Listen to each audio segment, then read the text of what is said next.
Audiolivro produzido pelo canal Filósofos Malditos. Ajude nosso projeto a crescer, se inscrevendo em nosso canal. Você também pode baixar o PDF do livro nos comentários do vídeo. Livro A República.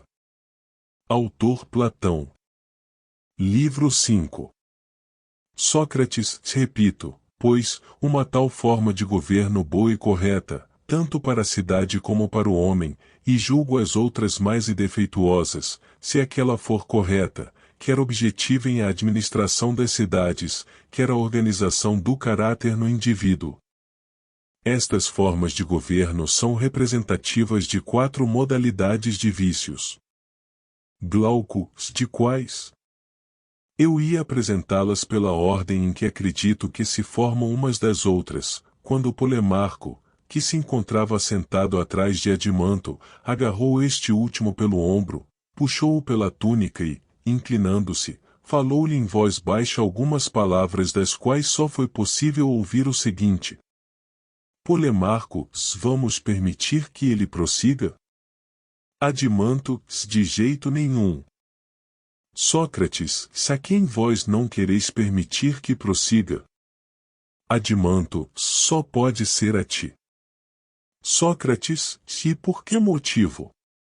Adimanto, porque está nos parecer que tu perdes o ânimo, ocultando-nos uma parte importante do assunto, para não seres obrigado a estudá-la, e que imaginas poder escapar-nos dizendo levianamente que, a respeito das mulheres e das crianças, todos julgariam evidente que houvesse comunidade entre os amigos. Sócrates, por acaso eu não o disse, e com razão, Adimanto? Adimanto, sim, certamente. Mas essa razão, como todo o resto, necessita de explicações. Que caráter terá essa comunidade? Pois há muitas possíveis. É necessário esclarecer qual é aquela a que te queres referir. Faz muito tempo que aguardamos que nos fales acerca da procriação dos filhos, como se processará e como, após o nascimento, eles deverão ser educados, e que explique sobre a comunidade das mulheres e das crianças a que te referes. Porque estamos convencidos de que a resolução que será tomada a esse respeito acarretará importantes consequências. Agora, que passas a examinar outra forma de governo sem nos teres esclarecido satisfatoriamente sobre estas questões, decidimos não te deixar prosseguir antes que tenhas explicado tudo isto, da mesma forma que procedeste com os outros assuntos. Glauco, se eu também estou de acordo com eles. Trasímaco, como vês, Sócrates, é uma decisão unânime. Sócrates, que discussão pretendeis levantar novamente a respeito do governo, como se ainda estivéssemos no início? Considerava-me satisfeito por havê-la terminado, feliz por vós estardes satisfeitos com o que eu disse há pouco. Ao levantardes essas questões, desconheceis que grande número de discussões incitais. Eu percebi isso e o evitei a instantes, temendo que fosse causar grandes embaraços. Trasímaco, creis, então, que estes jovens vieram aqui para derreter ouro e não para discutir assuntos relevantes? Sócrates, certamente que para discutirem assuntos relevantes, mas de duração limitada. Glauco, para homens sensatos, tais discussões podem durar a vida inteira. Mas não te preocupes conosco, nem te canses de responder às nossas indagações, da forma que mais te aprouver, e de nos dizer que gênero de comunidade será estabelecido entre os nossos guardiães no que concerne às crianças e às mulheres, e que educação será ministrada à infância durante o período que vai do nascimento à educação propriamente dita, tarefa esta que a mim parece a mais difícil de todas. Procura mostrar-nos como é necessário agir. Sócrates, eis aqui uma questão bastante difícil, meu bom Glauco. Pois este assunto comporta muito mais inverossimilhanças do que aquelas de que já tratamos. O nosso projeto será por todos considerado irrealizável e, mesmo supondo-se que venha a se realizar tão perfeitamente quanto possível, continuarão a duvidar da sua superioridade. Por isso hesitei em abordá-lo, meu caro amigo, temendo que o que eu dissesse pudesse parecer uma vã aspiração. Glauco, não hesites. Ouvir-te-ão pessoas que não são nem tolas nem incrédulas, nem maldosas. Sócrates, seu excelente amigo, falas assim para me tranquilizar? Glauco, certamente. Sócrates, pois tuas palavras me causam efeito diametralmente oposto. Se eu falasse com conhecimento de causa, o teu estímulo ser-me-ia útil, com efeito, abordar assuntos de tão grande importância e que nos preocupam, diante de pessoas sensatas e amigas, só pode ser feito com segurança e confiança quando se conhece a verdade, ou mais falar quando não se possui tanta confiança, como acontece comigo neste instante, é assustador e perigoso. Não porque possa causar o riso em vós, este temor seria infantil, mas porque, se eu me afastar da verdade, arrastarei os amigos na queda, induzindo-vos a erro num caso da mais alta importância.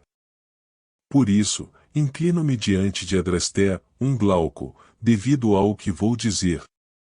Em minha opinião, aquele que mata alguém acidentalmente comete um crime menor do que aquele que induz alguém a erro a respeito de belas, boas e justas leis. Além do mais, é preferível correr esse risco entre inimigos do que entre amigos.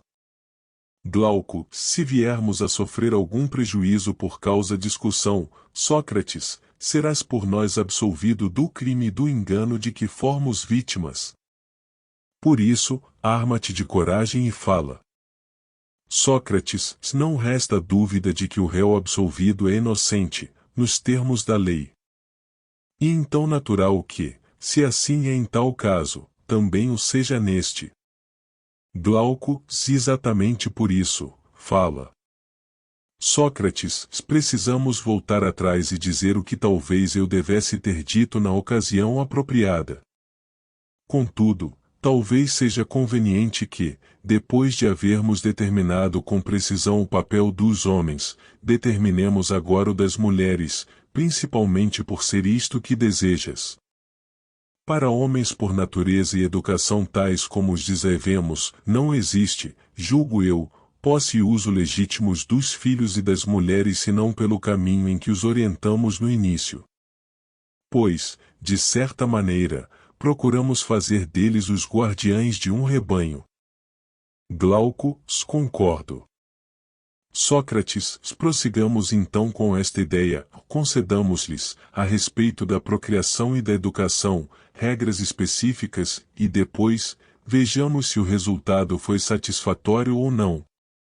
Glauco, como?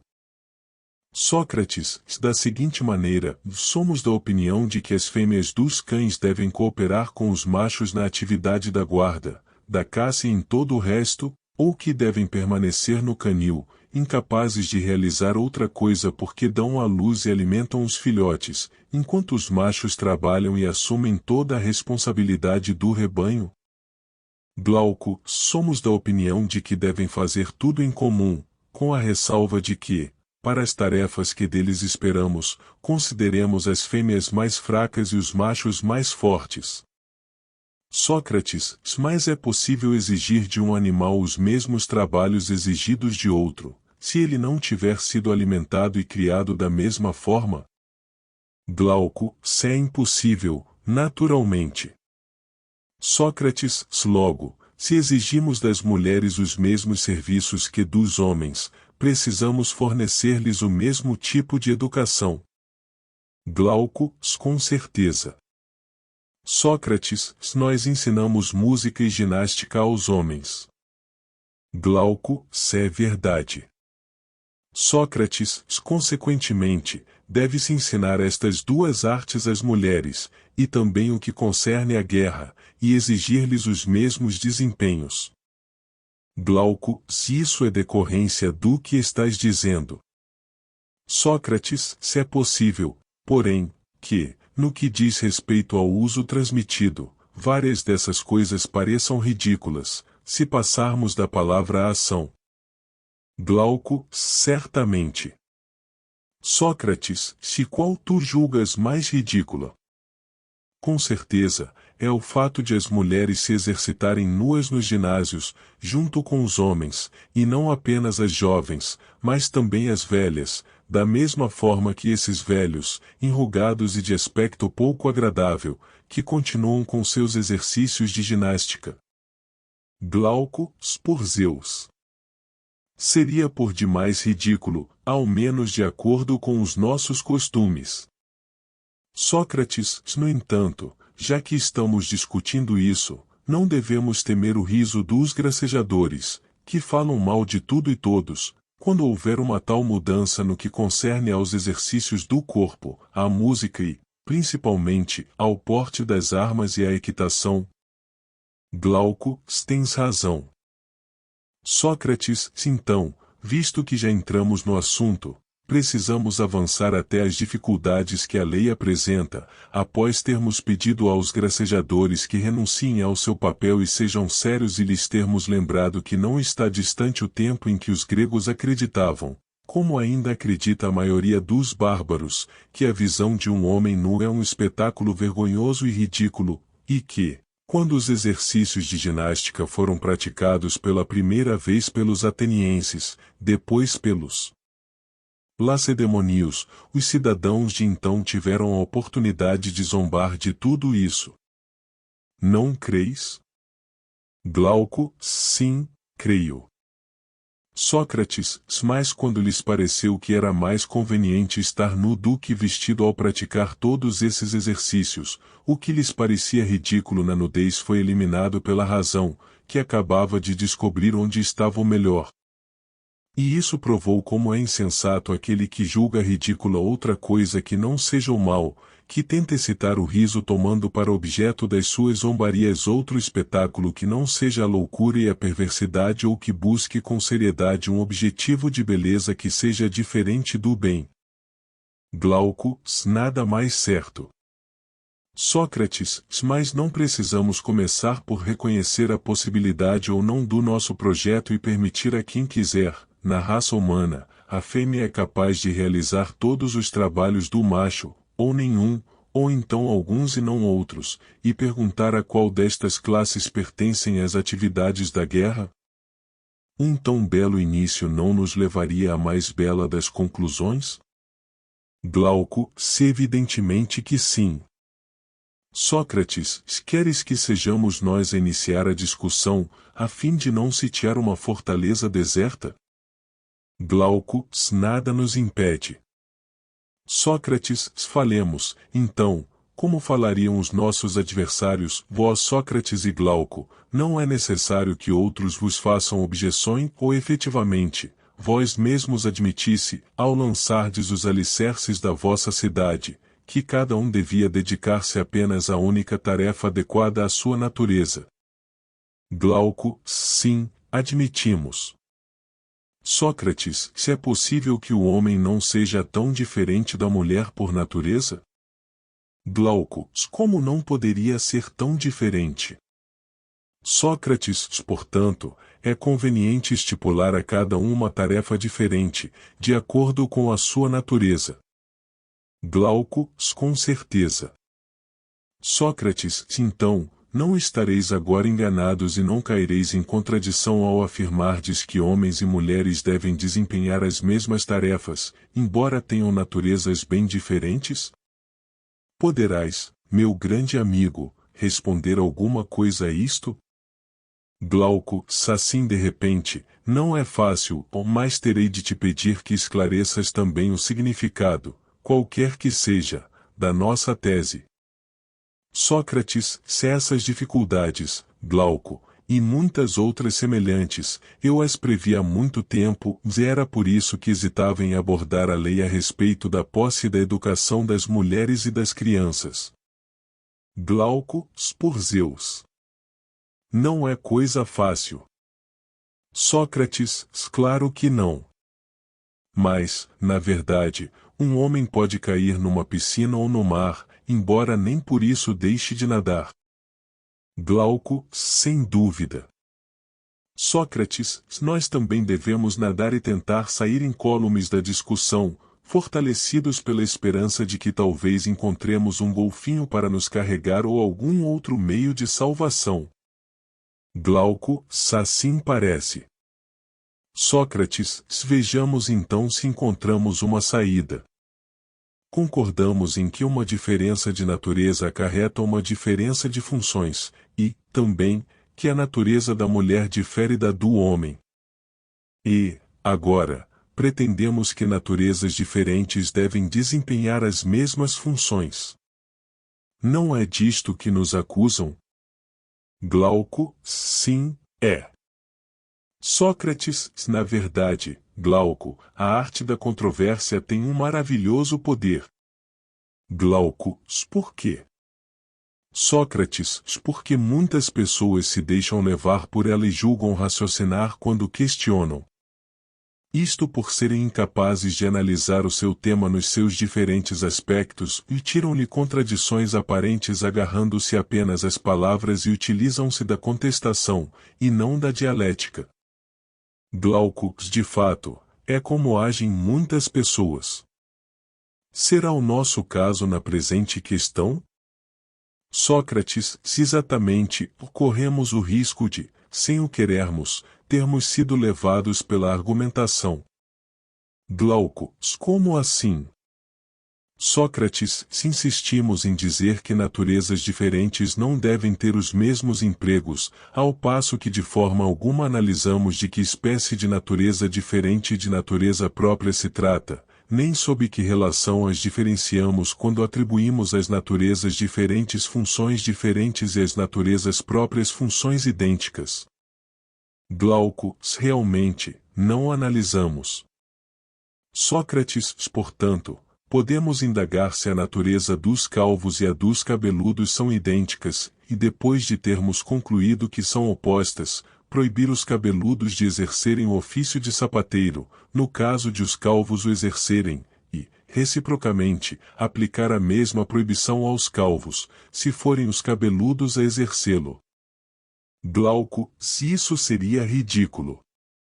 Sócrates, sim, mas seria ridículo por uma razão diferente, e na exposição do nosso princípio, não pensávamos em naturezas absolutamente idênticas ou diferentes, não consideramos senão essa forma de diferença ou de identidade que se refere aos empregos em si mesmos. Afirmávamos, por exemplo, que o médico e o homem com aptidão para a medicina possuem a mesma natureza, não é verdade? Glauco, se é verdade. Sócrates, se que um médico e um carpinteiro possuem natureza diferente. Glauco, se exato. Sócrates, logo, se chegarmos à conclusão de que os dois sexos diferem entre si quanto à sua aptidão para determinada função, diremos que se deve atribuir essa função a um ou a outro, porém, se a diferença consistir apenas no fato de ser a fêmea a parir e não o macho, não admitiremos por isso como demonstrado que a mulher difere do homem na relação que nos ocupa e continuaremos a pensar que os guerreiros e as suas mulheres devem exercer as mesmas atividades. Glauco, se não estaremos equivocados. Sócrates, depois disso, pediremos ao nosso opositor que nos ensine qual é a atividade, relativamente ao serviço da cidade, para cujo exercício a natureza da mulher difere da do homem. Glauco, concordo com esse pedido. Sócrates, se é possível que nos digam, como tu fizeste há pouco, que não é fácil responder imediatamente de modo satisfatório, mas que, depois de um exame, não é difícil. Glauco, sim, é possível.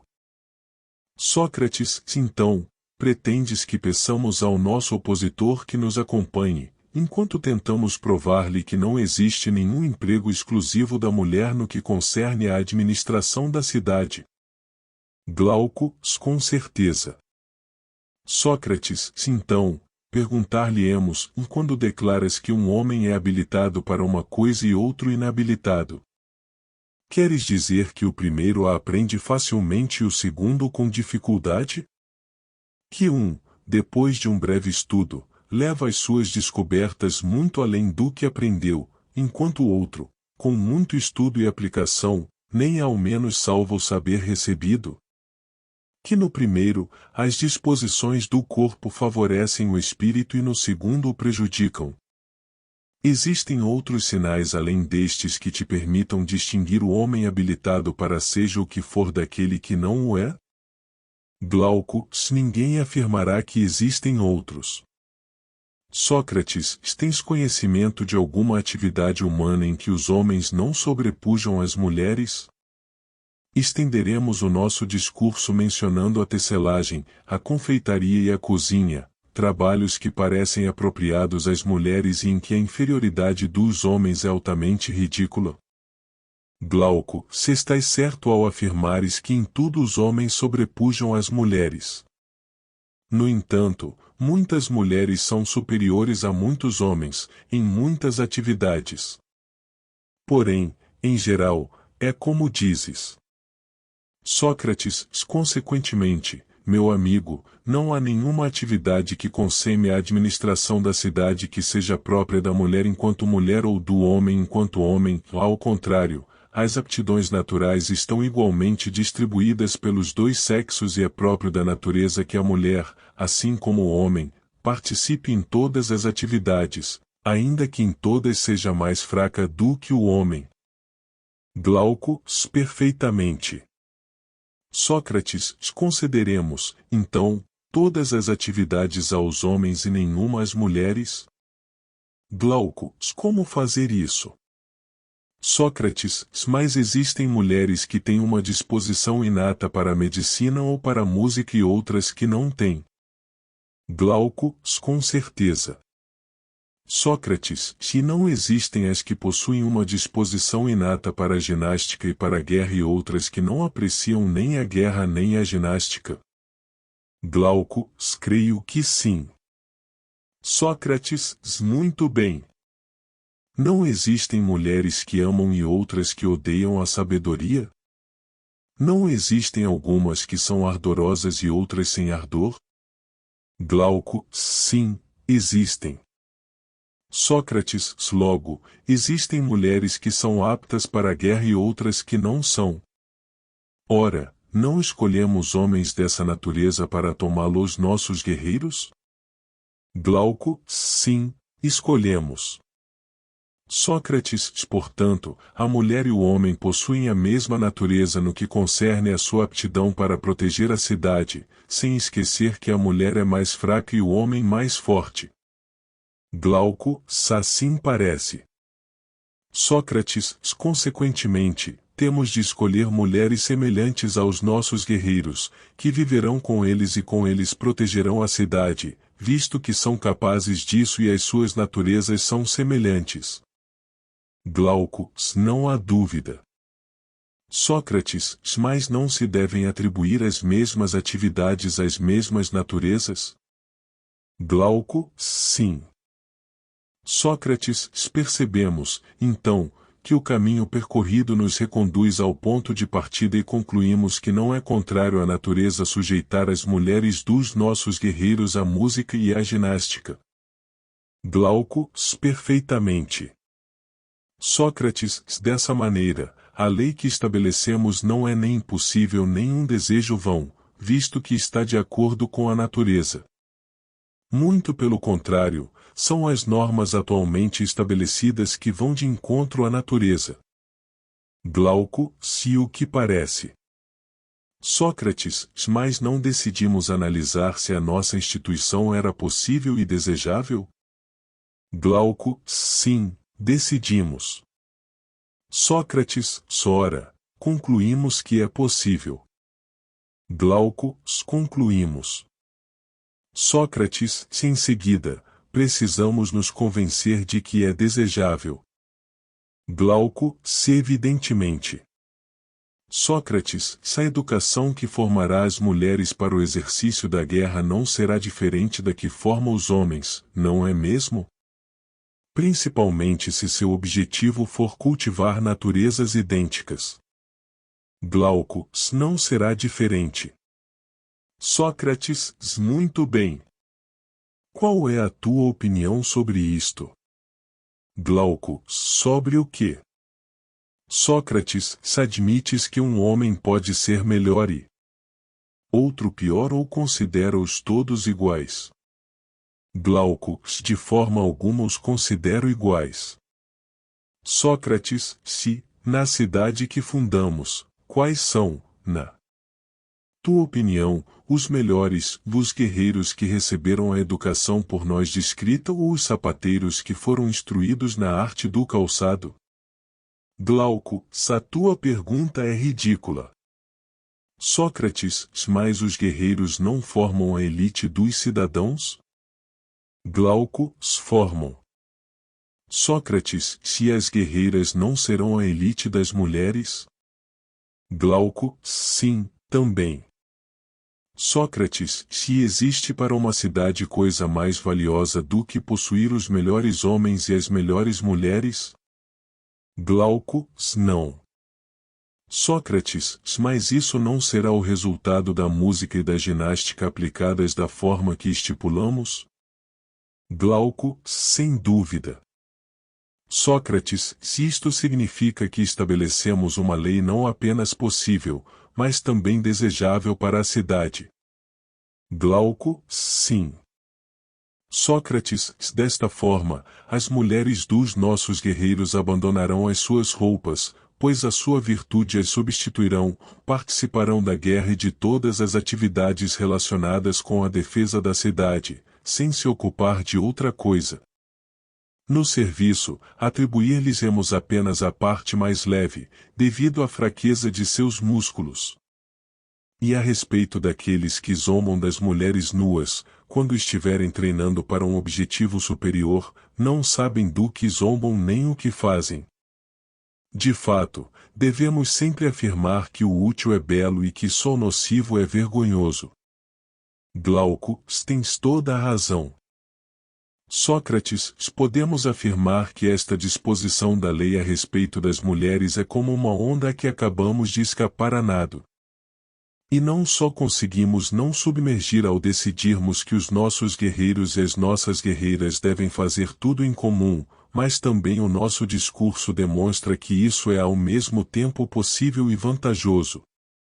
Glauco, realmente, não é pequena a onda a que acabas de escapar.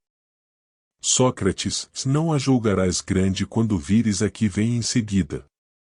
Glauco, mostra-ma, então. Sócrates, penso que a essa lei e as precedentes se segue esta. Glauco, qual? Sócrates, todas as mulheres dos nossos guerreiros pertencerão a todos e nenhuma delas habitará em particular com nenhum deles. Da mesma maneira, os filhos serão comuns e os pais não conhecerão os seus filhos nem estes os seus pais. Glauco, esta é uma coisa bem mais inverossímil que o resto e que dificilmente será considerada possível e vantajosa. Sócrates, não creio que se possa contestar, no que se refere à vantagem, que a comunidade das mulheres e dos filhos seja um bem enorme, se for realizável, mas penso que, a respeito da sua execuibilidade, pode surgir profunda contestação. Glauco, um e outro aspecto podem muito bem ser contestados. Sócrates, se estás querendo dizer que serei obrigado a enfrentar uma série de obstáculos. E eu que esperava evitar se tu reconhecesses a vantagem, e ter de discutir apenas a possibilidade. Glauco, sim, mas não soubeste mascarar a tua evasiva. Portanto, explica estes dois pontos. Sócrates, vejo que não há como fugir. Concede-me, porém, este favor, deixa que me despeça como esses preguiçosos que costumam se alimentar dos seus próprios pensamentos quando caminham sozinhos. Com efeito, esta espécie de pessoas não espera descobrir por que meios obterão o que desejam, rejeitando esta preocupação, a fim de não se fatigarem a deliberar sobre o possível e o impossível, supõem que possuem o que querem, arranjam o resto como lhes agrada e comprazem-se em enumerar tudo o que farão depois do êxito, tomando assim a sua alma, já sobremaneira preguiçosa, ainda mais preguiçosa. Muito bem. Também eu me rendo à preguiça e pretendo prorrogar para mais tarde a questão de saber como meu projeto é execuível.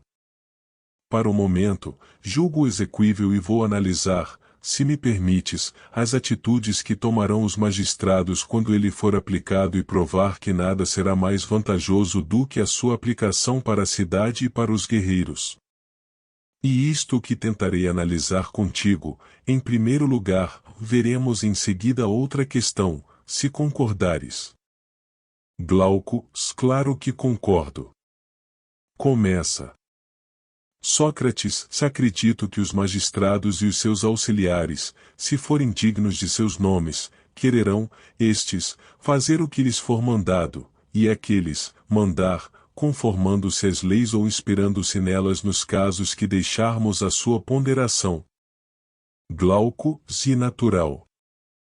Sócrates, logo, tu, o seu legislador, da mesma forma que escolheste os homens, escolherás as mulheres, reunindo tanto quanto possível as naturezas semelhantes. Ora, aquelas e aqueles que tiveres escolhido, tendo domicílio comum, tomando em comum as suas refeições e não possuindo nada de seu, estarão sempre juntos, e, encontrando-se misturados nos exercícios do ginásio e em tudo o que concerne ao resto da educação, serão levados por uma necessidade natural a formar uniões. Não julgas isto necessário? Glauco, não uma necessidade geométrica, mas amorosa, que é mais forte do que a primeira para convencer e conduzir a massa dos homens. Sócrates, tens razão. Mas, Glauco, formar uniões ao acaso ou cometer erros do mesmo gênero seria uma impiedade numa cidade feliz, e os líderes não a suportariam. Glauco, com certeza não seria justo.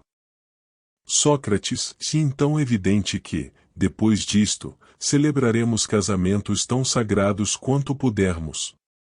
E os mais sagrados serão os mais vantajosos. Glauco, sem dúvida. Sócrates, mas como serão os mais vantajosos, Glauco? Vejo na tua casa cães de caça e um grande número de nobres aves. Por Zeus! Prestaste alguma atenção às suas uniões e à maneira como procriam? Glauco, que queres dizer? Sócrates, em primeiro lugar, entre esses animais, embora todos sejam de boa raça, não existem aqueles que são ou se tomam superiores aos outros. Glauco, se existem. Sócrates, pretendes ter filhotes de todos ou só te interessa ter dos melhores? Glauco, dos melhores. Sócrates, dos mais novos, dos mais velhos ou dos que estão na flor da idade? Glauco, dos que estão na flor da idade. Sócrates, se não crês que, se a procriação não se realizasse dessa maneira, a raça dos teus cães e das tuas aves degeneraria muito? Glauco, se é verdade. Sócrates, mas qual é a tua opinião sobre os cavalos e os outros animais? O que acontece com eles é diferente. Glauco, não. Pois seria absurdo. Sócrates, meu caro amigo. De que extraordinária superioridade deverão ser possuidores os nossos líderes, se o mesmo se passar em relação à raça humana? Glauco, sem dúvida que se passa o mesmo. Mas por que dizes isso?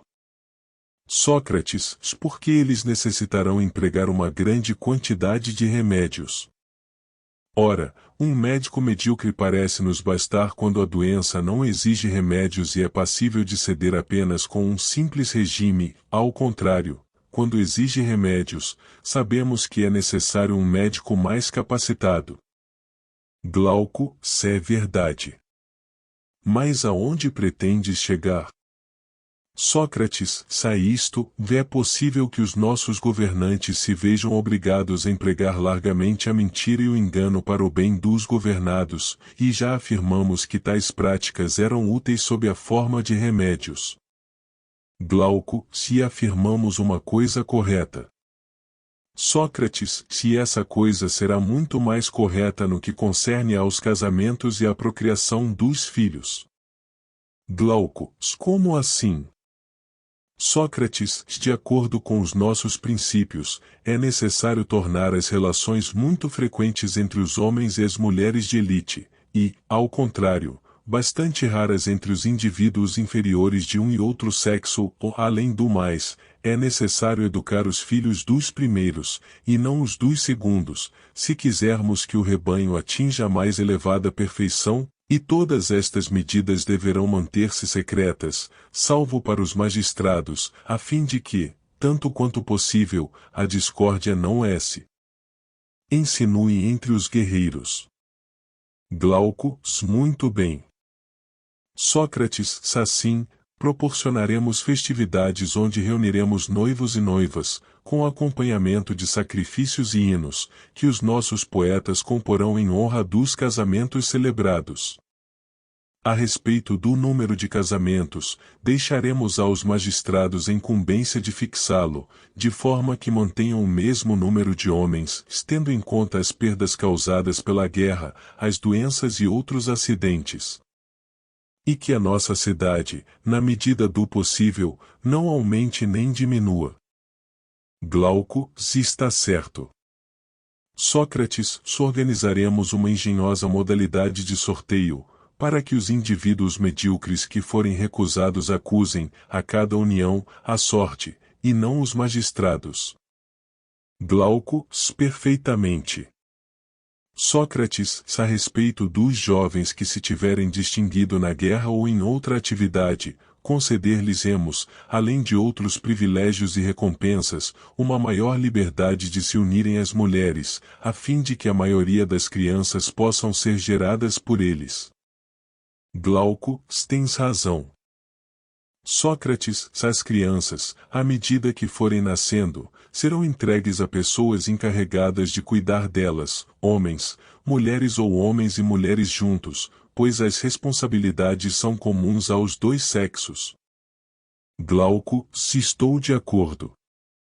Sócrates, se estes encarregados levarão os filhos dos indivíduos de elite a um lar comum, onde serão confiados a amas que residem à parte, num bairro da cidade. Para os filhos dos indivíduos inferiores e mesmo os dos outros que tenham alguma deformidade, serão levados a paradeiro desconhecido e secreto. Glauco, se um meio seguro de preservar a pureza da raça dos guerreiros. Sócrates, cuidarão também da alimentação das crianças, levarão as mães ao lar comum, na época em que os seus seios estiverem repletos de leite, e utilizarão todos os meios possíveis para que nenhuma delas reconheça a sua prole. Se as mães não chegarem para a amamentação, procurarão outras mulheres para esse ofício. Em todos os casos, cuidarão para que elas só amamentem durante um certo período de tempo e encarregarão das vigílias e de todo o trabalho difícil às amas e às governantas. Glauco, tomas a maternidade muito fácil às mulheres dos guerreiros. Sócrates, se é conveniente que o seja. Mas continuemos na exposição do nosso projeto. Afirmamos que a procriação dos filhos deveria fazer-se na flor da idade. Glauco, se é verdade. Sócrates, mas não achas que a duração média da flor da idade é de 20 anos para as mulheres e 30 para os homens? Glauco, como estipulas esse tempo para cada sexo? Sócrates, se a mulher parirá para a cidade dos 20 aos 40 anos, o homem gerará para a cidade até os 55 anos. Glauco, realmente, tanto para um como para outro, é o período de maior vigor do corpo e do espírito.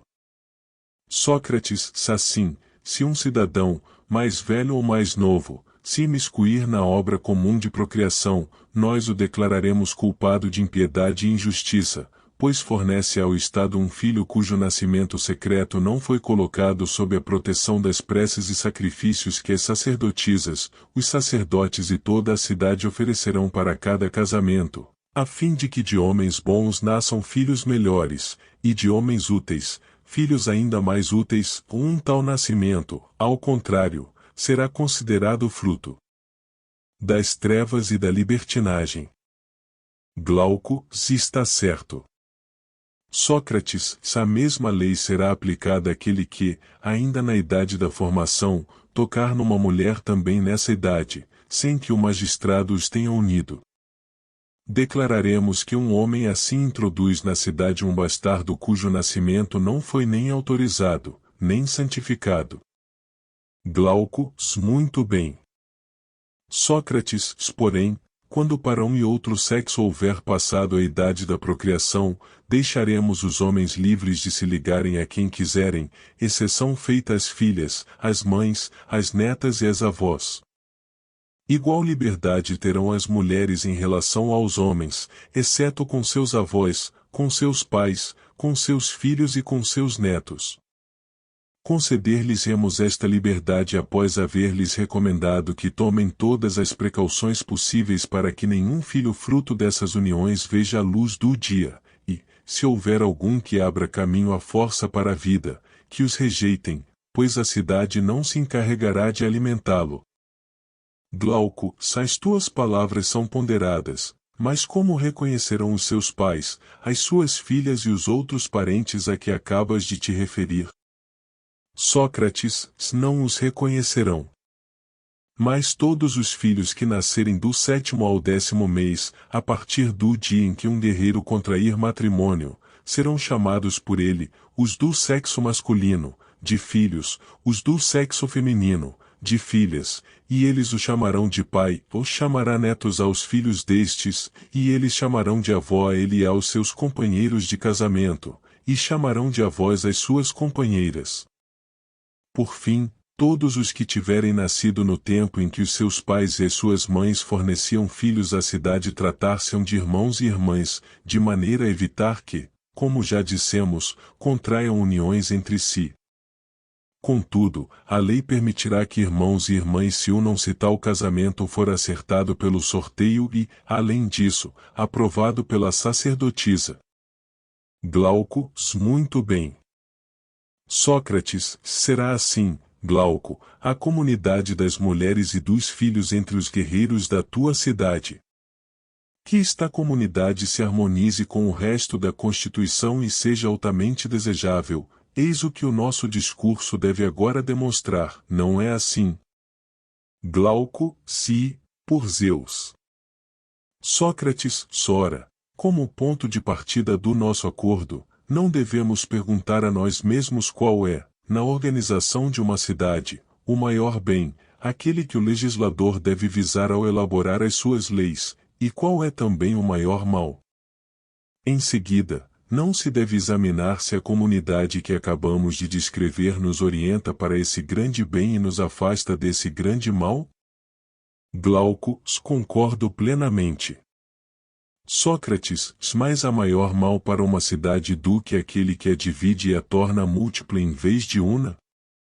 Há maior bem do que aquele que a une e toma una? Glauco, não. Sócrates, muito bem. A união de prazer e dor não é um bem na cidade, quando, na medida do possível, todos os cidadãos se alegram ou sofrem igualmente com os mesmos acontecimentos, felizes ou infelizes. Glauco, com toda a certeza.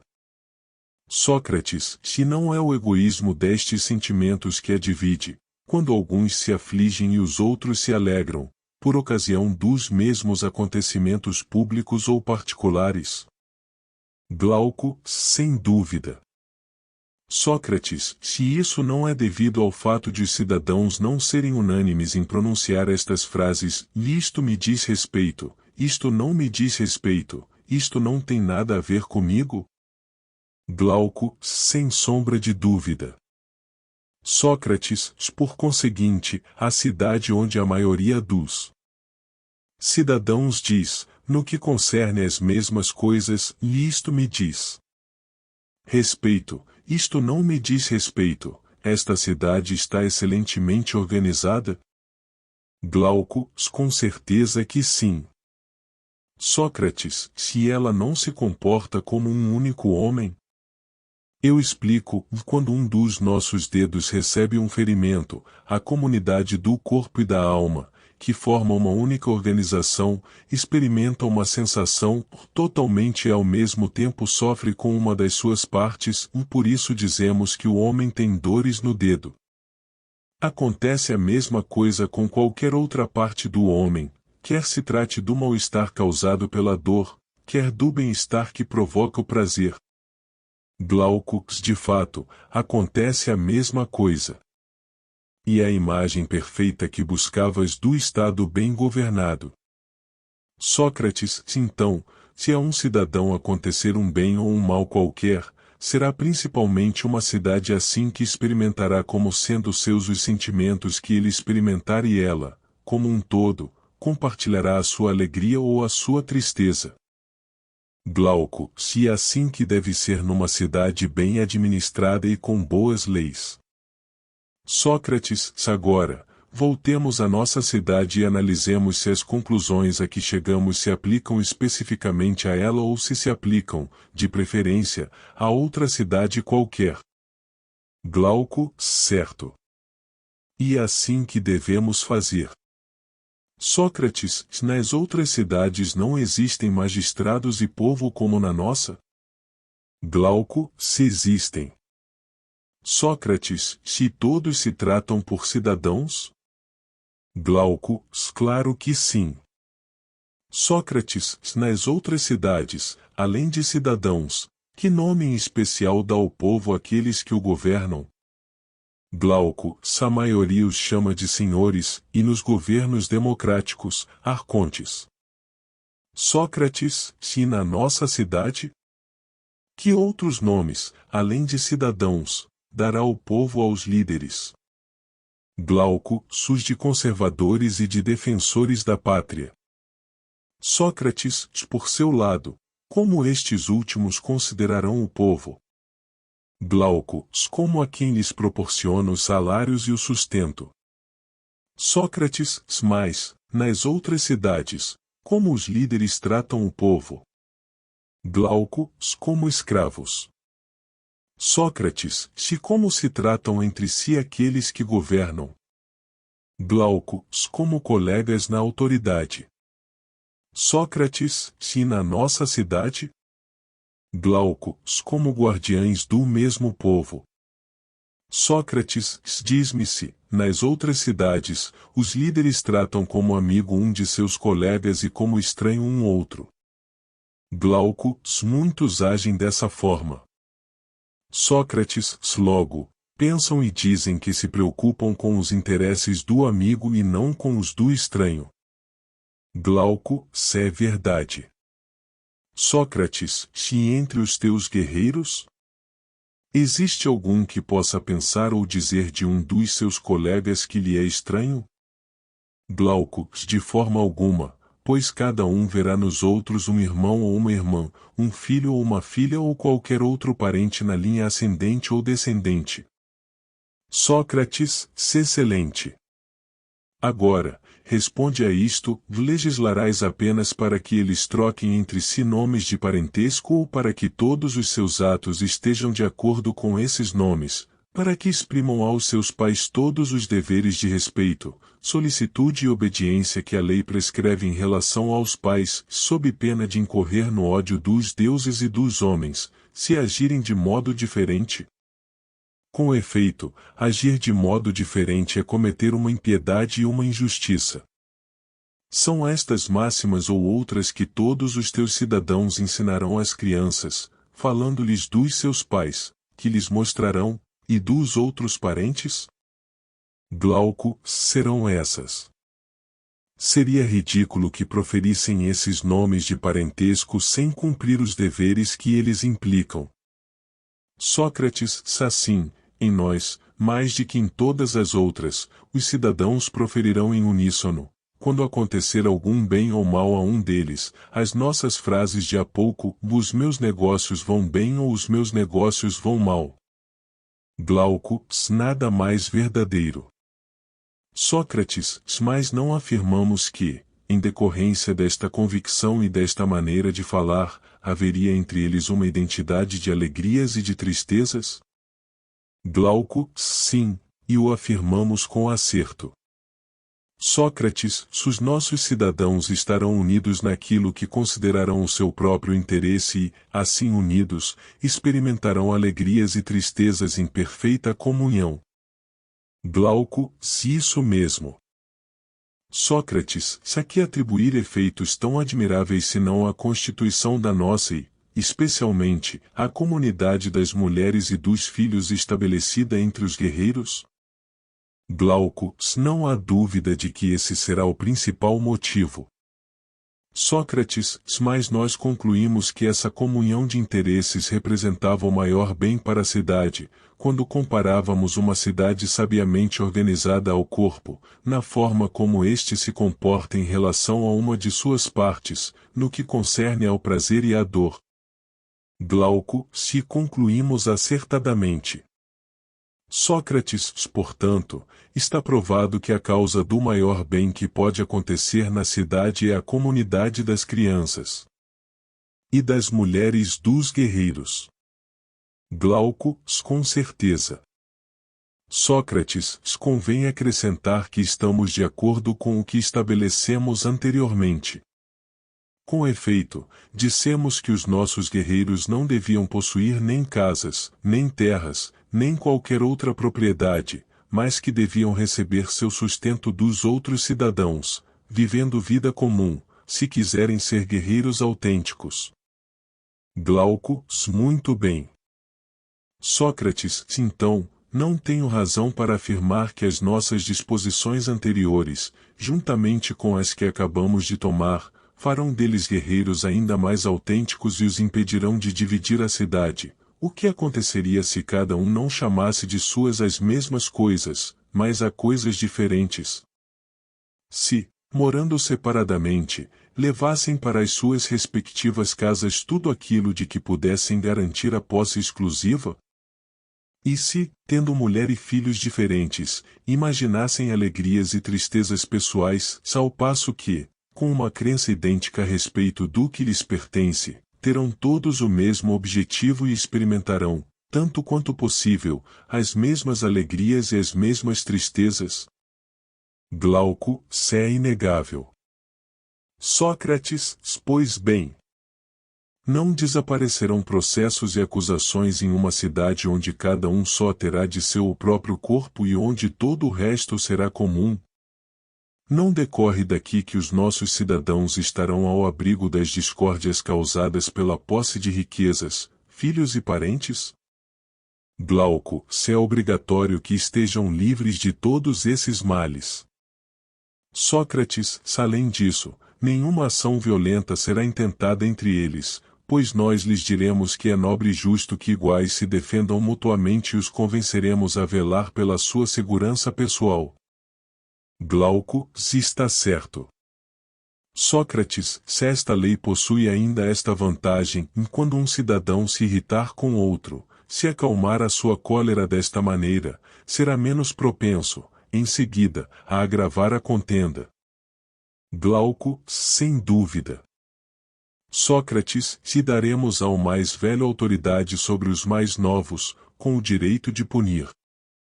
Glauco, se evidentemente. Sócrates, se os jovens não tentarão, sem autorização dos magistrados, usar de violência para com os mais velhos, nem feri-los, também não os ofenderão de qualquer outra maneira.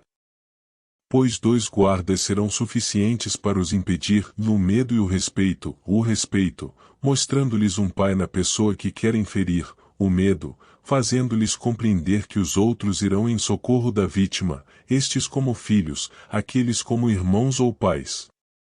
Glauco, não pode ser diferente. Sócrates, portanto, graças às nossas leis, os guerreiros desfrutarão entre si de uma paz perfeita. Glauco, de uma grande paz, sem dúvida. Sócrates, porém, se viverem em concórdia, não é de temer que a discórdia se interponha entre eles e os outros cidadãos ou que divida estes últimos? Glauco, certamente que não. Sócrates, não vale a pena analisar os males menores de que estarão isentos os pobres, não terão necessidade de lisonjear os ricos, não conhecerão as dificuldades e os aborrecimentos de criar filhos, de juntar fortuna, e os que decorrem da obrigação de precisarem sustentar escravos, não necessitarão pedir emprestado, nem renegar as dívidas, nem conseguir dinheiro por todos os meios para o darem às mulheres e servidores, confiando-lhes o cuidado da casa e, enfim, meu amigo, ignorarão todos os males que se suportam nestes casos, males evidentes, sem nobreza e indignos de serem citados. Glauco, de fato, evidentes até mesmo para um cego. Sócrates, ficarão livres de todas essas misérias e levarão uma vida mais feliz que a vida bem-aventurada dos campeões olímpicos. Glauco, como? Sócrates, os campeões olímpicos só desfrutam uma pequena parte da felicidade reservada aos nossos guerreiros. A vitória destes é mais bela e a sorte que o Estado lhes assegura mais perfeita. A sua vitória é a salvação de toda a cidade e, como laurel, recebem, eles e os seus filhos, o alimento e tudo o que é necessário à existência, e enquanto viverem, a cidade confere-lhes privilégios, e depois da morte, terão uma sepultura digna deles. Glauco, são belíssimas recompensas. Sócrates, lembras-te de que alguém nos censurou há pouco por desprezarmos a felicidade dos nossos guerreiros, os quais, podendo possuir todos os bens dos outros cidadãos, não possuíam nada de seu? Respondemos, penso eu, que voltamos a analisar essa censura, se surgisse a oportunidade, que, de momento, pretendíamos formar guerreiros autênticos, tomar a cidade tão feliz quanto possível e não proporcionar a felicidade a apenas uma das classes que a compõem. Glauco, lembro-me disso. Sócrates, agora, que a vida dos guerreiros nos parece mais agradável e melhor do que a dos campeões olímpicos, poderemos considerá-la, sob qualquer aspecto, comparável à vida dos sapateiros, dos outros artesãos ou dos agricultores? Glauco, creio que não.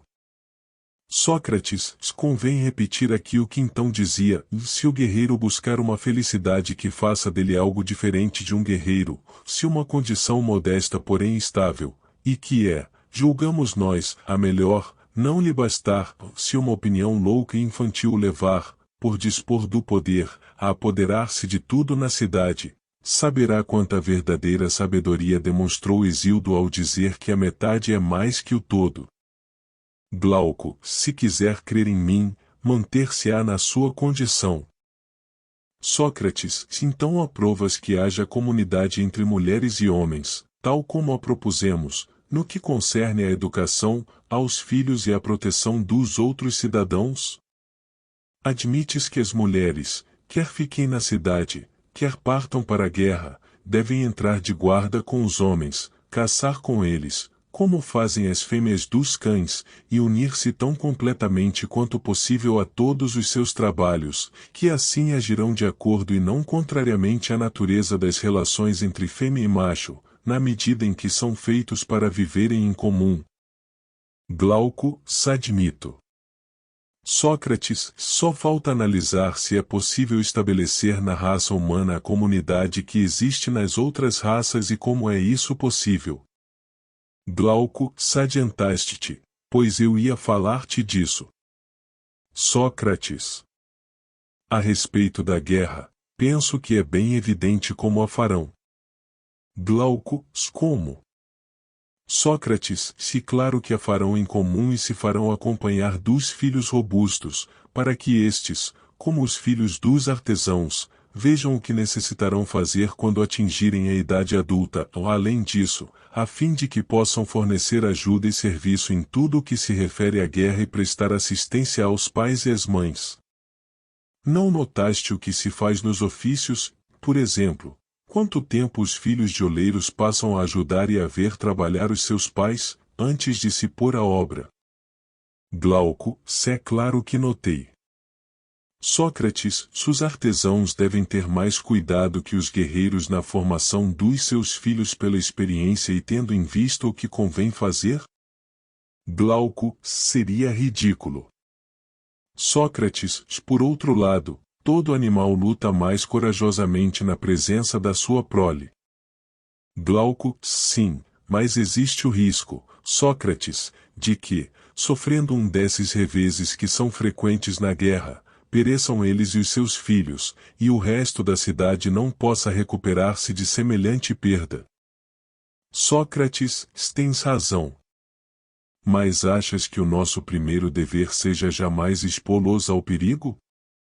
Glauco, de jeito nenhum. Sócrates, muito bem. Se precisam enfrentar o perigo, não é no caso em que o sucesso possa torná-los melhores? Glauco, sim, evidentemente. Sócrates, crês que importa pouco que crianças destinadas a tornar-se guerreiros vejam ou não vejam o espetáculo da guerra e que o resultado não vale o risco? Glauco, não. Ao contrário, isso interessa no aspecto que referiste.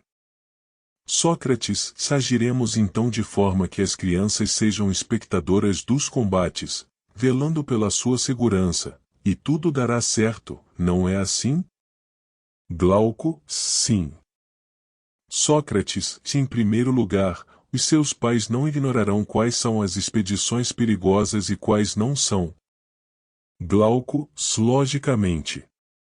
Sócrates, por conseguinte, farão com que os filhos participem das primeiras, mas evitarão que participem das segundas. Glauco, correto. Sócrates, se não lhes darão por líderes os cidadãos mais medíocres, mas aqueles que a experiência e a idade tomam capazes de orientar e governar crianças. Glauco, sim, é o que convém. Sócrates, contudo, muitas vezes acontecem acidentes imprevistos. Glauco, naturalmente. Sócrates, considerando tais eventualidades, meu amigo, é necessário dar desde muito cedo asas às crianças, para que possam, se for preciso, salvar-se voando. Glauco, que queres dizer? Sócrates, que é necessário ensiná-las a cavalgar o mais cedo possível e, bem treinadas, fazê-las participar do combate como espectadoras, não montadas em cavalos fogosos, mas em cavalos ligeiros no galope dóceis ao freio. Desta forma, verão perfeitamente o que terão de fazer um dia e, se o perigo se tomar grande, salvar-se-ão com toda a segurança. Glauco, julgo que tens razão. Sócrates, e o que dizer a respeito da guerra? Como irão se comportar os teus soldados entre si mesmos e em relação ao inimigo? Achas que a minha opinião sobre isto está certa ou não? Glauco, explica-te. Sócrates, o soldado que abandonar o seu posto, depuser as armas ou cometer qualquer ação semelhante por covardia não deve ser relegado para a classe dos artesãos ou dos lavradores? Glauco, evidentemente. Sócrates, se aquele que for aprisionado pelo inimigo não o deixaremos como presente aos que o tiverem aprisionado, para que façam da sua presa o que quiserem. Glauco, assim será. Sócrates, se aquele que se distinguir pela sua excelente conduta, não convém que no campo de batalha os jovens e as crianças que acompanharam a experiência o coroem, cada um por sua vez? Não tens esta opinião? Glauco, sim, tenho. Sócrates, se que lhe apertem a mão. Glauco, também sou dessa opinião. Sócrates, mas creio que isto tu não aprovaras. Glauco, o quê? Sócrates, que cada um deles o beije e seja por ele beijado. Glauco, aprovo isso mais do que qualquer outra coisa. E acrescento ainda que, enquanto durar a expedição, não será permitido a nenhum daqueles que ele quiser beijar recusar-se, a fim de que o guerreiro que ama alguém, homem ou mulher, lute mais ardentemente por alcançar o prêmio da sua coragem. Sócrates, concordo. Aliás, já dissemos que reservaríamos aos cidadãos de elite uniões mais numerosas que aos outros e que, a respeito dos casamentos, a escolha cairia mais frequentemente sobre eles do que sobre os outros, a fim de que a sua raça se multiplique tanto quanto possível. Glauco, com efeito, dissemos. Sócrates, de acordo com Homero, também é justo honrar jovens que se destacam por favores desta natureza. Com efeito, Homero relata que, tendo-se Ajax distinguido num combate, o honraram servindo-lhe o lombo inteiro de um boi, querendo dizer com isto que tal recompensa convinha perfeitamente a um guerreiro jovem e valoroso, sendo, ao mesmo tempo, para ele uma distinção e uma maneira de aumentar as suas forças. Glauco, muito bem. Sócrates, neste ponto, então, seguiremos a autoridade de Homero, e nos sacrifícios e em todas as solenidades semelhantes, honraremos os bravos, conforme o seu mérito, não só por meio de hinos e das distinções de que acabamos de citar, mas também com lugares de honra à mesa, carnes e taças cheias. Glauco, se estou de pleno acordo.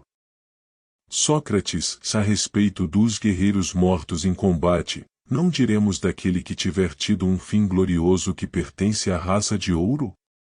Glauco, com toda a certeza que diremos. Sócrates, não creremos também, como disse Hesíodo, que, depois da morte, os homens desta raça se tornam gênios puros e bons, que habitam sobre a terra, que preservam do mal e guardam os mortais?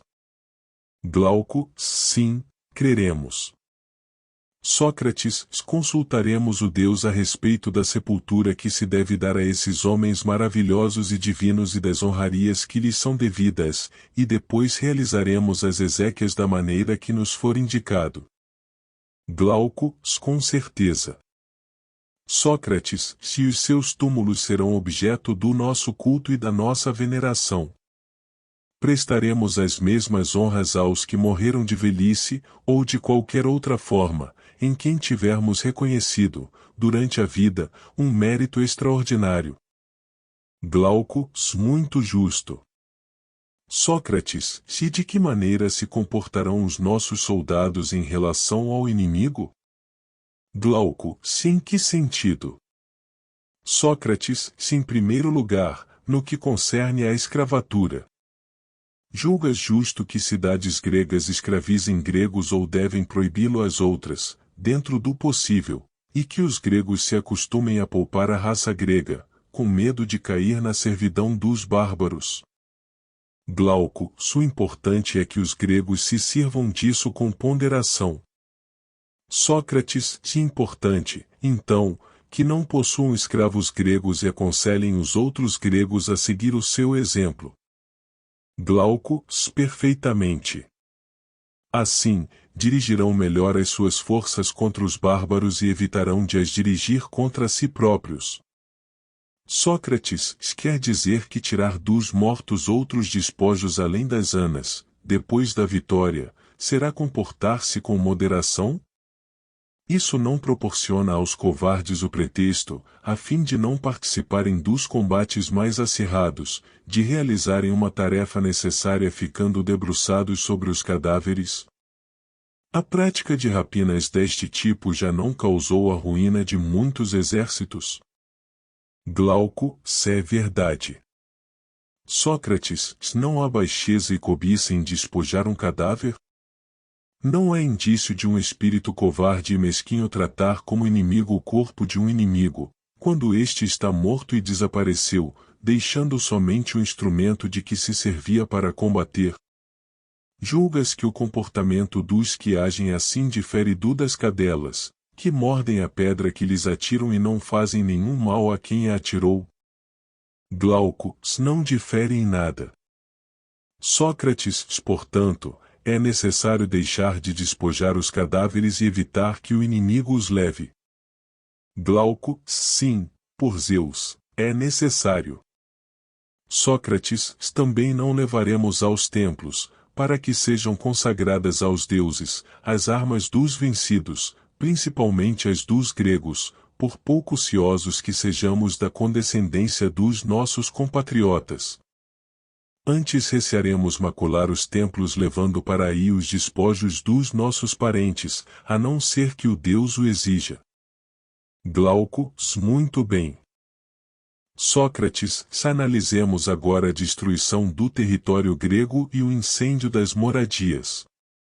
Como se comportarão os teus soldados em relação ao inimigo? Glauco, gostaria de ouvir a tua opinião a esse respeito. Sócrates, muito bem.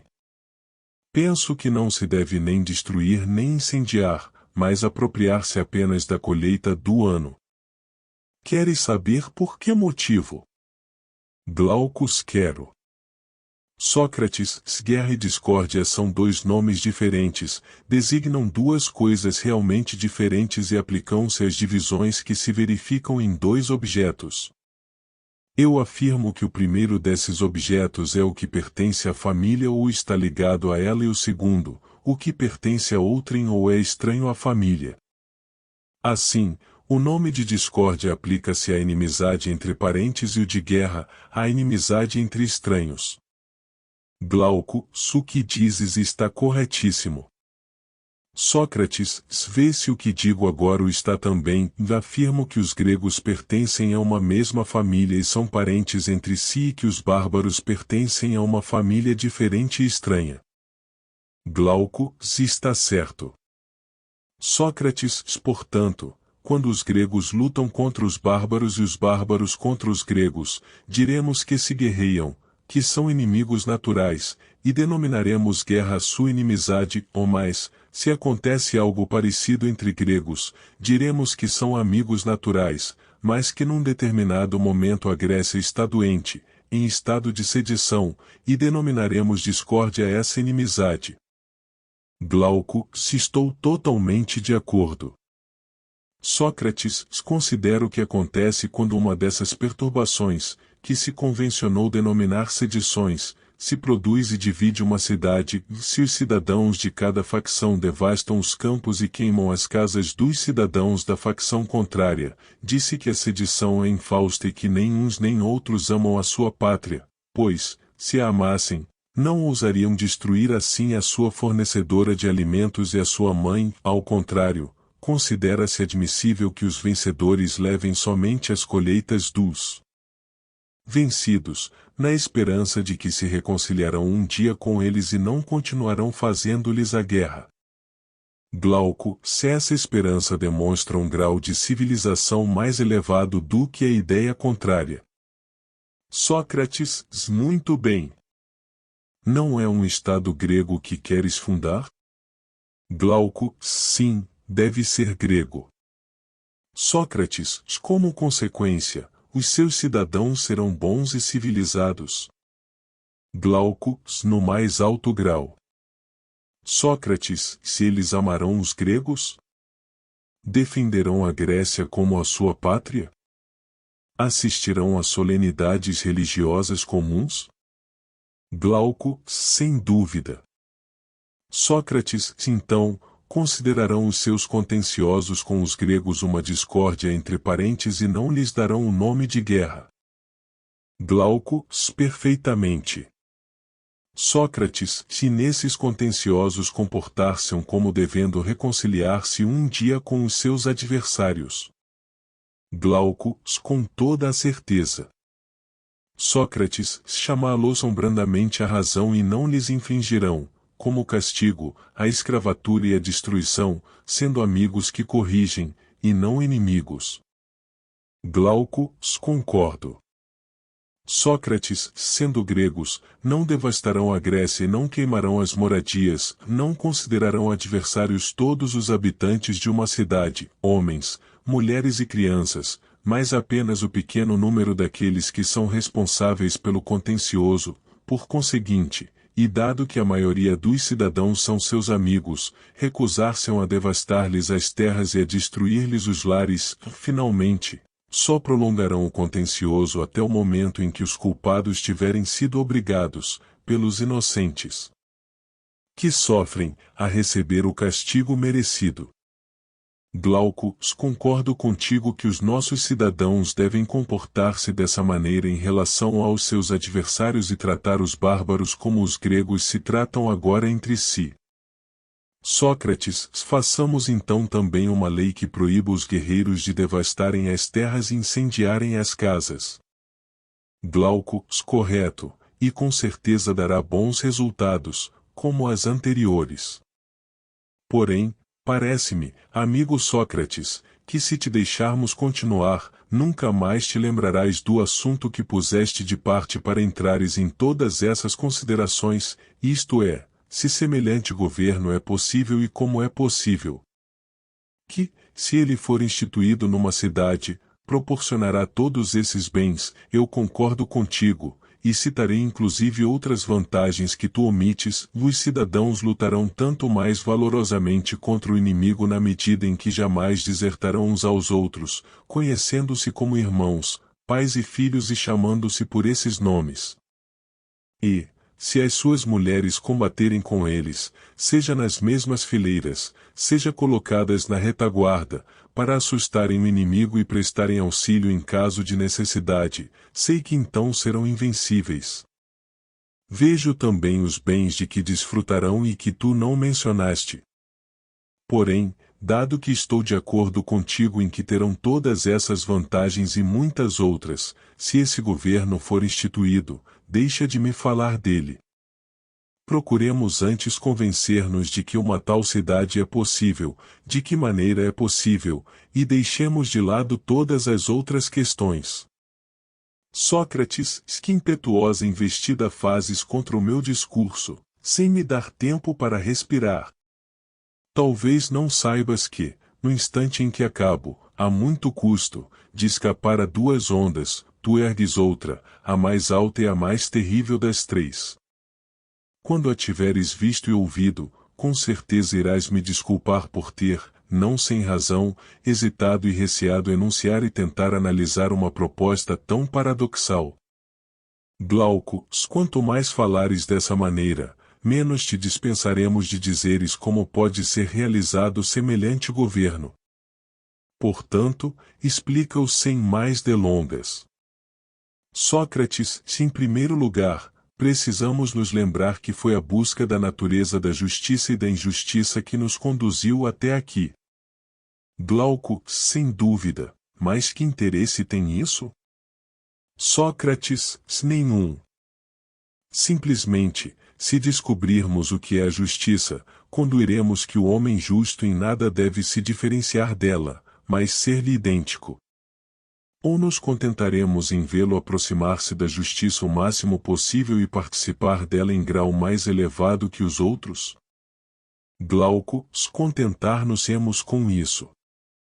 Sócrates, se era com a finalidade de termos modelos que investigávamos o que é a justiça em si mesma e o que seria o homem inteiramente justo, se de fato existisse, por essa mesma razão, procurávamos a natureza da injustiça e do homem absolutamente injusto, e queríamos, erguendo as vistas para um e outro, ver a felicidade e a infelicidade reservadas a cada um deles, a fim de sermos obrigados a concluir, naquilo que nos diz respeito, que aquele que se lhes assemelhar mais terá uma sorte mais semelhante a delas, mas o nosso objetivo não era demonstrar a possibilidade de existência destes modelos.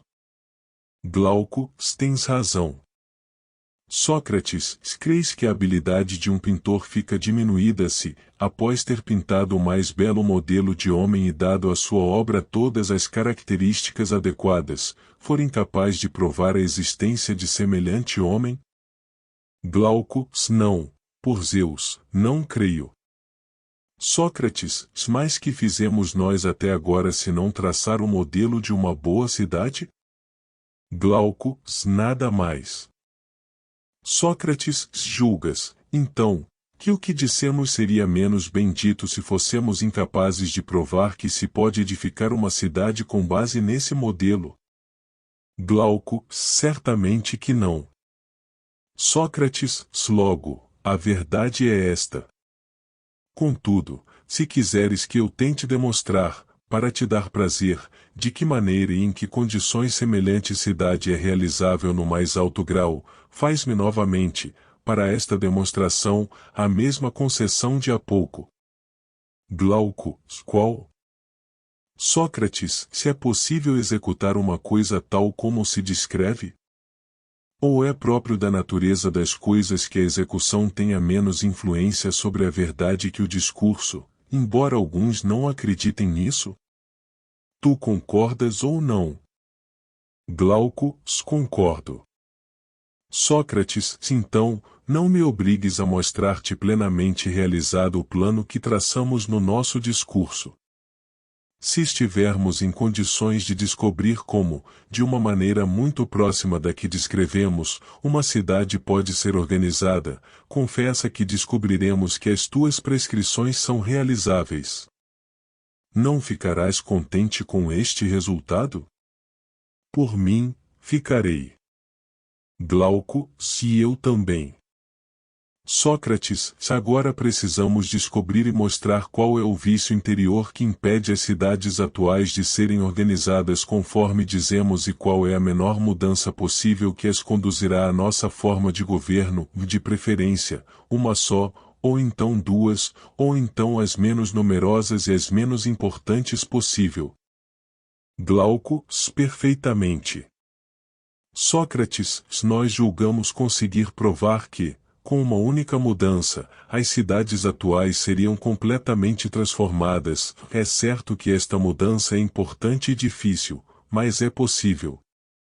Glauco, qual é? Sócrates, eis-me chegado ao que nós comparávamos à onda mais alta, de mais preciso dizê-lo, mesmo que isso, como uma onda viva, me cubra de ridículo e vergonha. Presta atenção no que vou dizer. Glauco, fala. Sócrates, enquanto os filósofos não forem reis nas cidades, ou aqueles que hoje denominamos reis e soberanos não forem verdadeiros e seriamente filósofos, enquanto o poder político e a filosofia não convergirem num mesmo indivíduo, enquanto os muitos caracteres que atualmente perseguem um ou outro destes objetivos de modo exclusivo não forem impedidos de agir assim, não terão fim, meu caro Glauco, os males das cidades, nem, conforme julgo, os do gênero humano, e jamais a cidade que nós descrevemos será edificada. Eis o que eu hesitava há muito em dizer, prevendo quanto estas palavras chocariam o senso comum. De fato, é difícil conceber que não haja felicidade possível de outra maneira, para o Estado e para os cidadãos. Glauco, depois de semelhante discurso, deves esperar. Sócrates, ver muitas pessoas tirar, por assim dizer, as roupas, e nuas, apanhar a primeira arma que estiver à mão, investir contra ti com todas as suas forças. Se não repelires essas pessoas com as armas da razão e não conseguires fugir-lhes, saberás à tua custa o que significa zombar. Sócrates, não és tu a causa disso? Glauco, tive motivo para agir como fiz. No entanto, não irei trair-te, mas ajudar-te-ei o mais que puder. Posso mostrar-me conciliador e encorajar-te, ou talvez até responda com mais acerto do que qualquer outro às tuas perguntas. Certo de tal ajuda, tenta demonstrar aos incrédulos que as coisas são como dizes. Sócrates, tentarei, dado que me ofereces tão vigorosa aliança. Por isso, tomasse necessário, se quisermos escapar a esses assaltantes, distinguir quais são os filósofos aos quais nos referimos quando ousamos dizer que é necessário confiar-lhes o governo, para que, feita esta distinção, estejam preparados para defender-nos, mostrando que a uns convém por natureza consagrar-se à filosofia e governar na cidade e aos outros não se consagrarem à filosofia e obedecerem ao líder. Glauco, se está na hora de fazer essa distinção. Sócrates, então, segue-me e vejamos se, de uma ou outra maneira, podemos explicar-nos a este respeito. Glauco, vai adiante. Sócrates, muito bem. Lembras-te que, quando se afirma que alguém ama uma coisa, se fala com rigor, não se entende por isso que esse alguém ama uma parte dessa coisa e não outra, mas sim a totalidade. Glauco, não me lembro muito bem disso. Sócrates, a outro, meu caro Glauco, poderia se perdoar se falasse assim. Mas tu, entendido como és em matéria de amor, não deves esquecer que todos os que estão na flor da idade impressionam e estimulam com sua presença um coração apaixonado e sensível, que os julga a todos dignos de seu afeto e da sua ternura. Não é assim que vós fazeis em relação aos moços formosos? Considerais belo o nariz achatado de um deles, julgais real o nariz aquilino de outro e o nariz médio de um terceiro, perfeitamente proporcionado. Para vós, aqueles que possuem a pele morena têm um ar viril e os que a possuem branca são filhos dos deuses. E a expressão cor de mel, achas que foi criada por alguém que não fosse um amante que lisonjeava assim a palidez com uma palavra terna, não lhe discernindo nada de desagradável no instante da juventude? Resumindo, agartes todos os pretextos, empregais todas as expressões para não repelir nenhum daqueles que resplandecem na sua juventude. Glauco, se queres dizer, tomando-me como exemplo, que os apaixonados agem assim, concordo, no interesse da discussão. Sócrates, não vês que as pessoas amantes do vinho agem da mesma maneira e que jamais lhes faltam pretextos para considerarem bom qualquer tipo de vinho? Glauco, sim, vejo-o perfeitamente. Sócrates, também vês, creio eu, que os ambiciosos, quando não podem obter o alto comando, comandam um terço da tribo e, quando não são orados por pessoas de uma classe superior, contentam-se em sê-lo por pessoas de uma classe inferior, porque são ávidos de distinções, quaisquer que sejam. Glauco, perfeitamente. Sócrates, agora, responde-me, se dissermos de alguém que deseja uma coisa, afirmaremos com isso que a deseja na sua totalidade ou que só deseja dela isto e não aquilo? Glauco, que a deseja na sua totalidade. Sócrates, diremos, então, que o filósofo deseja a sabedoria, não nesta ou naquela das suas partes, mas no seu coasterisco no. Glauco, é verdade. Sócrates, não afirmaremos a respeito daquele que se mostra rebelde às ciências, principalmente se é jovem e ainda não distingue o que é útil do que não é, que é amigo do saber e filósofo, ou da mesma forma que não afirmaremos, de um homem que se mostra complicado a respeito da alimentação, que tem fome ou que deseja determinado alimento, mas que não tem apetite. Glauco, sim, e teremos razão. Sócrates, mas aquele que deseja saborear toda a ciência, que se entrega alegremente ao estudo e nele se revela insaciável, a esse chamaremos, com razão, de filósofo, não é assim? Glauco, nesse caso, terás muitos estranhos filósofos, pois julgo-se-los todos os que apreciam os espetáculos, por causa do prazer que sentem em aprender, mas os mais bizarros a catalogar nessa classe são as pessoas ávidas em ouvir que, com certeza, não assistiriam a uma discussão como a nossa, mas que, como se tivessem alugado os ouvidos para escutarem todos os coros, correm as festas dionisíacas, não faltam nem as das cidades nem as dos campos. Denominaremos filósofos todos esses homens, tanto aos que demonstram entusiasmo em aprender semelhantes coisas, como os que estudam as artes inferiores. Sócrates, logicamente que não. Essas pessoas apenas aparentam ser filósofos. Glauco, quais são, então, na tua opinião, os verdadeiros filósofos? Sócrates, os que amam o espetáculo da verdade. Glauco, talvez tenhas razão. Mas que entendes por isso? Sócrates, não seria fácil de explicar a outra pessoa, mas creio que concordarás comigo nisto. Glauco, sem que?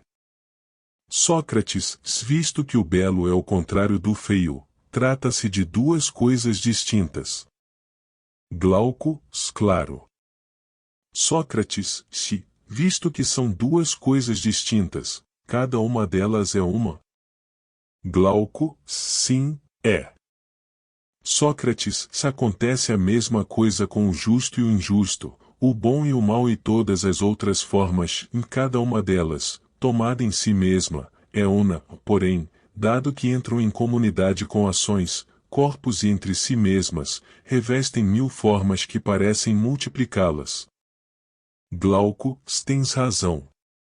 Sócrates, se neste sentido que eu diferencio, de um lado, os que amam os espetáculos, as artes e são homens práticos, e, de outro, aqueles a quem nos referimos no nosso discurso, os únicos a quem com razão podemos denominar filósofo. Glauco, em que sentido? Sócrates, os primeiros, cuja curiosidade situa-se toda nos olhos e nos ouvidos, amam as belas vozes, as cores e as figuras bonitas e todas as obras em que entre alguma coisa de semelhante, mas a sua inteligência é incapaz de enxergar e apreciar a natureza do próprio belo. Glauco, se é assim mesmo. Sócrates, mas não são raros aqueles que são capazes de se elevar até a essência do próprio belo? Glauco, bastante raros. Sócrates, se aquele que conhece as coisas belas, mas não conhece a beleza em sua essência e não é capaz de seguir aos que poderiam levá-lo a esse conhecimento, parece-te que vive sonhando ou acordado? Vê bem, sonhar não é, quer se esteja dormindo, quer acordado, tomar a aparência de uma coisa pela própria coisa? Glauco, sem dúvida que sonhar é isso. Sócrates, contudo, aquele que acredita que o belo existe em si mesmo, que pode admirá-lo na sua essência e nos objetos que nele participam, que nunca toma as coisas belas pelo belo nem o belo pelas coisas belas, parece-te que este vive acordado ou sonhando? Glauco, acordado, sem dúvida. Sócrates, então, não afirmaríamos com razão que o seu pensamento é igual a conhecimento, visto que sabe, ao passo que o do outro é igual a opinião, visto que julga sobre aparências? Glauco, sem dúvida. Sócrates, porém, se este último, que, conforme nós achamos, julga pelas aparências, por isso, não conhece, se exaltasse conosco e contestasse a veracidade da nossa afirmação, não teríamos nada a dizer-lhe para acalmá-lo e convencê-lo serenamente, ocultando-lhe ao mesmo tempo que está doente? Glauco, seria necessário acalmá-lo. Sócrates, muito bem. Vê o que diríamos a ele. Ou, antes, querias que o interrogássemos, garantindo-lhe que de modo nenhum cobiçamos os conhecimentos que possa ter, e que, ao contrário, gostaríamos de nos convencermos de que ele sabe alguma coisa? Mas, perguntar-lhe-íamos, diz-me, daquele que sabe alguma coisa ou nada? Glauco, responde tu por ele. Glauco, responderei que sabe alguma coisa. Sócrates, que é ou que não é? Glauco, que é. Com efeito, como saber o que não é? Sócrates, nesse caso, sem nos alongarmos muito em nossa análise, sabemos sem sombra de dúvida o seguinte, do que é em todos os modos, de todos os modos pode ser conhecido e o que não é de modo nenhum, de nenhum modo pode ser conhecido. Glauco, sim, sabemos sem sombra de dúvida. Sócrates, mas, se existisse uma coisa que fosse e não fosse ao mesmo tempo, não ocuparia o meio entre o que é de todos os modos e o que não é de modo nenhum? Glauco, sim, ocuparia esse meio. Sócrates, logo, se o conhecimento incide sobre o ser e, necessariamente, a ignorância sobre o não ser, faz-se necessário descobrir, para o que ocupa o meio entre o ser e o não ser, um intermediário entre a ciência e a ignorância, supondo-se que exista algo do gênero. Glauco, sem dúvida. Sócrates, mas algo do gênero é a opinião? Glauco, com certeza. Sócrates, tinha uma faculdade distinta da ciência ou idêntica a ela? Glauco, se uma faculdade distinta. Sócrates, se então, a opinião e a ciência possuem objetivos diferentes. Glauco, sim. Sócrates, se a ciência, incidindo por natureza sobre o ser, tem por objetivo saber que ele é o ser. Julgo que devo explicar uma coisa. Glauco, qual? Sócrates, se afirmo que as faculdades são uma espécie de seres que nos habilitam a realizar as operações que nos são próprias. Por exemplo, a visão e a audição são faculdades. Compreendes o que entendo por este nome genérico? Glauco, compreendo. Sócrates, ouve, então, qual é meu conceito de faculdades? Não vejo nelas nem cor, nem forma, nem nenhum desses atributos que possuem muitas outras coisas e que as tomam diferentes umas das outras. Não considero em cada faculdade senão o seu objetivo e os efeitos que produz. Por este motivo, dei a todas o nome de faculdades e considero idênticas as que possuem o mesmo objetivo e produzem os mesmos efeitos, diferentes aquelas cujo objetivo e cujos efeitos são diferentes. Mas tu, como fazes? Glauco, da mesma forma. Sócrates, então, continuemos, meu grande amigo. Situas a ciência no número das faculdades ou em outra categoria? Glauco, situo-a no número das faculdades. Considero-a até a mais elevada de todas. Sócrates, se a opinião? Tu a situas também entre as faculdades? Glauco, sim, porque a opinião é a faculdade que nos permite julgar pela aparência. Sócrates, mas ainda há pouco dizias que a ciência e a opinião são duas coisas diferentes. Glauco, sem dúvida. E como poderia um homem sensato confundir o que é infalível com aquilo que não o é? Sócrates, então, está claro que distinguimos a opinião da ciência. Glauco, sim. Sócrates, portanto, cada uma tem, por natureza, um objetivo diferente. Glauco, necessariamente. Sócrates, o objetivo da ciência não é conhecer o que é, exatamente tal como é. Glauco, sim. Sócrates, se o propósito da opinião não é julgar pelas aparências. Glauco, sim. Sócrates, mas a opinião conhece aquilo que a ciência conhece? Uma mesma coisa pode ser ao mesmo tempo objetivo da ciência e da opinião, ou isso é impossível? Glauco, se impossível. Com efeito, se faculdades diferentes possuem por natureza objetivos diferentes, se, por outro lado, ciência e opinião são duas faculdades diferentes, disto decorre que o objetivo da ciência não pode ser o mesmo da opinião. Sócrates, logo, se o objetivo da ciência é o ser, o da opinião será algo diferente do ser? Glauco, algo diferente. Sócrates, mas a opinião pode incidir sobre o não ser? Ou é impossível saber por ela o que não é? Raciocina, e aquele que opina, opina sobre alguma coisa ou é possível opinar e não opinar sobre nada? Glauco, se impossível. Sócrates, portanto, aquele que opina, opina sobre determinada coisa? Glauco, sim. Sócrates, se o não ser alguma coisa, não é, antes, uma negação da coisa? Glauco, com certeza. Sócrates, por isso temos, necessariamente, de relacionar o ser à ciência e o não ser, à ignorância. Glauco, se com razão. Sócrates, se em vista disso, o objetivo da opinião não é nem o ser nem o não ser. Glauco, correto.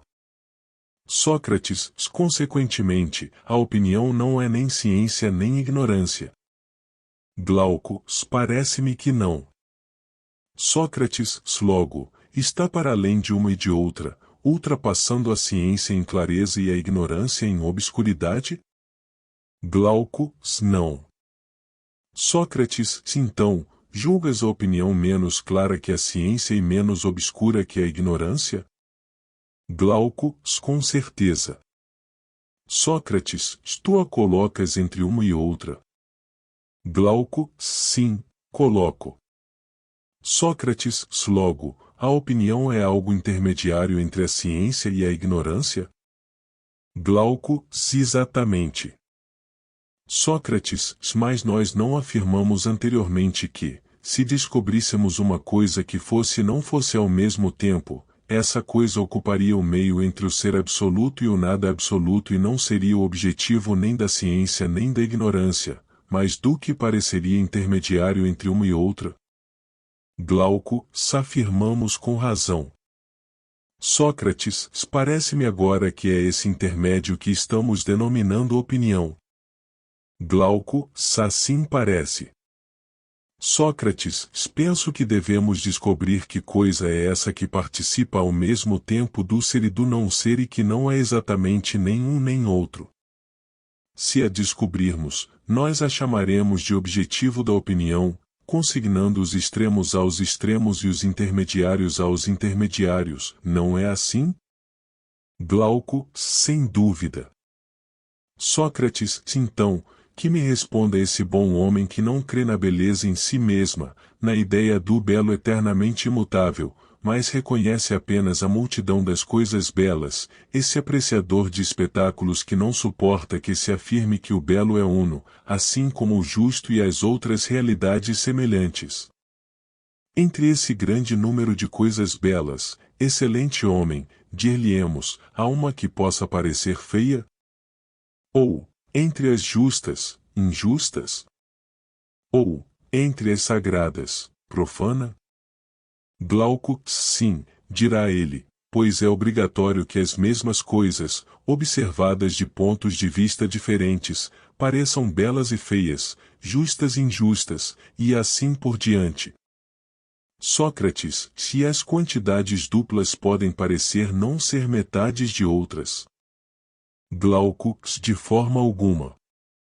Sócrates, se afirma o mesmo a respeito das coisas que se dizem grandes ou pequenas, pesadas ou leves. Cada uma destas qualificações convém-lhes mais que a qualificação oposta? Glauco, não, participam sempre de uma e de outra. Sócrates, por acaso, essas muitas coisas são mais do que se diz que são? Glauco, se isto parece com essas adivinhações que se fazem nos banquetes e com o enigma das crianças a respeito do eunuco que ataca o morcego, onde se diz, de forma obscura, com que o atacou e onde estava pendurado. Essas numerosas coisas de que falas possuem um caráter ambíguo e nenhuma delas pode ser concebida como sendo ou não sendo ou conjuntamente uma e outra ou nem uma nem outra. Sócrates, que fazer, então, e onde situá-las melhor do que entre o ser e o não ser? Não parecerão mais obscuras que o não ser sob o aspecto do mínimo de existência, nem mais claras que o ser sob o do máximo de existência? Glauco, por certo que não. Sócrates, parece, pois, havermos descoberto que as múltiplas fórmulas da multidão respeitantes ao belo e às outras coisas semelhantes giram, por assim dizer, entre o nada e a existência absoluta. Glauco, é verdade. Sócrates, mas estabelecemos previamente que, se descobríssemos tal coisa, seria preciso dizer que ela é o objetivo da opinião, e não o objetivo do conhecimento, e que está situada num espaço intermediário que é apreendido por uma faculdade intermediária.